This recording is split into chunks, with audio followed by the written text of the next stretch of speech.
कृष्णा, राधे राधे। कैसे हैं आप? कान्हा जी की कृपा से आप सब ठीक होंगे। राधे राधे। कल हमने कार्तिक मास का 15वां अध्याय सुना था। आज हम कार्तिक मास का 16वां अध्याय शुरू करते हैं। कथा कुछ इस प्रकार है।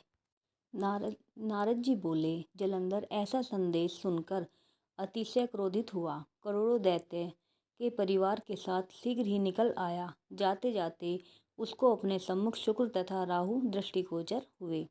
उन्हें देखते ही उसका मुकुट पृथ्वी पर गिर पड़ा और शीघ्रता से स्वयं भी फिसल गया। सैकड़ों दैत्यों की सेनाओं से तथा सहस्त्र विमानों से व्याप्त आकाश वर्षा काल में बादलों की भांति हो गया।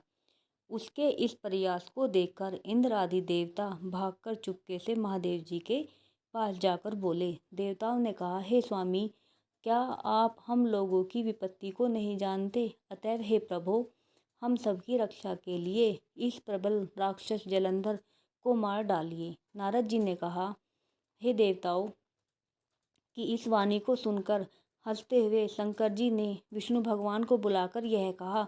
श्री शंकर भगवान ने कहा कि हे विष्णु, आपने संग्राम में जलंधर को क्यों नहीं मारा और अपने बैकुंठ को छोड़कर उसके घर में जाकर क्यों रहते हैं? विष्णु भगवान ने कहा, आपके अंश से उत्पन्न और मेरी स्त्री लक्ष्मी का भाई होने के कारण मैंने उसे नहीं मारा। आप स्वयं उसे मारें। महादेव जी ने कहा, अति प्रतापी जलंधर इन शस्त्रों से नहीं मारा जा सकेगा, इसलिए आप अपने तेज के अंश के साथ देवताओं के तेज का अंश शस्त्र के लिए मुझे दीजिए। नारद जी ने कहा, तब विष्णु आदि समस्त देवताओं ने अपना अपना तेजांश शिव जी को दे दिया। तब उस संपूर्ण एकत्रित तेज से महादेव जी ने अपना तेज भी मिला दिया। उस एक इकट्ठे तेज से शंकर जी ने देवीत्यमान तथा भीषण एवं सुदर्शन चक्र नामक भयानक शस्त्र बनाया तथा जो तेज शेष रह गया उस तेज से इंद्र ने अपना ब्रज बनाया। तब तक करोड़ों हाथी घोड़े रथ और प्यादों से लैस होकर कैलाश पर्वत की तपस्या भूमि में जलंधर दिखाई पड़ा। उसे देखकर सब देवता जैसे चुपके से आए थे वैसे ही चुपचाप चले गए। शिव जी के गण उसी समय शीघ्रतापूर्वक संग्राम के लिए उगत हो गए।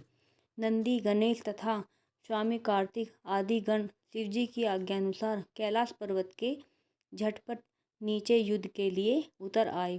कैलाश के समीप अमराई में महादेव जी के गण तथा अस्त्र शस्त्र से सुसज्जित दैत्यों में घमासान युद्ध होने लगा। योद्धाओं को प्रसन्न करने वाले भेरी, मृदंग, शंखों के शब्दों से तथा हाथी, घोड़ों, रथों के घोर शब्दों से व्याप्त होकर पृथ्वी कांप उठी।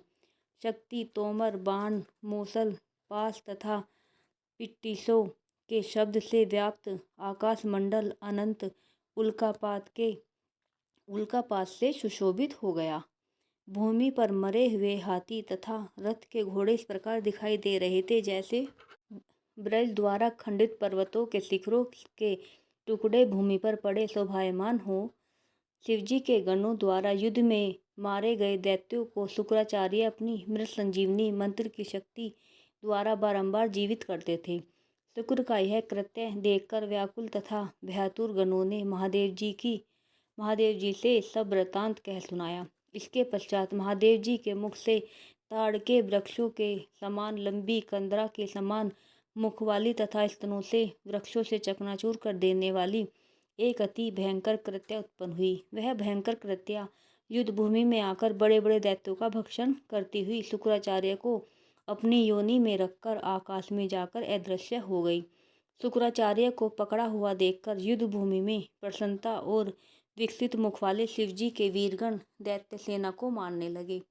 शिवगणों के भयानक आक्रमण से दैत्यों की सेना इस प्रकार तीतर बितर होने लगी जैसे वायु के वेग से तृण समूह इधर उधर उड़ने लगते हैं। रुद्रगणों के भय से भागती हुई दैत्यों की सेना को देखकर सेनापति शुंभ, निशुंभ और महाबली कालनेमि क्रोधित होकर वहां पहुंचे। महान पराक्रमी इन तीनों ने वर्षा काल में मेघों के समान बाणों की वर्षा करते हुए शिवजी की बलवान उस गण सेना को रोक लिया। दैत्यों के बाणों ने टिड्डी दल के समान आकाश तथा दसों दिशाओं को रोक लिया। शिवजी के गण भय से कांपने लगे। सैकड़ों बाणों से विदीर्ण होने से रुधिर की धाराओं से व्याप्त बसंत में पलाश पुष्प के समान सुशोभित शिवगणों के अतिरिक्त वहाँ और कुछ भी नहीं दिखाई दे रहा था। कुछ स्वयं गिरते हुए, कुछ गिरने वाले, छिन्न भिन्न सब रुद्रगण संग्राम भूमि को छोड़कर भाग खड़े हुए।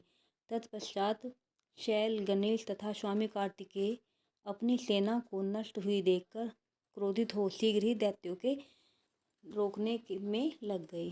राधे राधे।